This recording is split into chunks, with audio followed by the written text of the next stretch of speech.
विद्युत खुंट को धक्का दे ओलटी पड़ा ओएसआरटीसी बस जहाँफल 20 आहत होती। सुंदरगढ़ जिला लहुणीपड़ा थाना मुचुरी नाल निकट में एभली अभावन घटना घटी।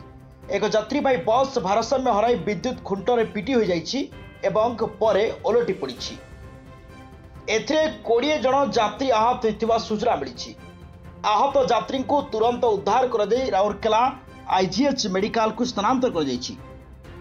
बस रे 50 रु अधिक यात्री थिबा बेले बस टी पुरी अभिमुखे आसुथिबा जणा पड़िछि। खबर पाई पुलिस घटनास्थल रे पहुंची अधिक छानबीन जारी रखिछि।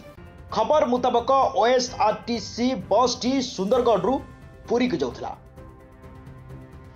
विद्युत खुंट को धक्का दे ओलटी पड़ा ओएसआरटीसी बस जहाँफल 20 आहत होती। सुंदरगढ़ जिला लहुणीपड़ा थाना मुचुरी नाल निकट में एभली अभावन घटना देखा मिली।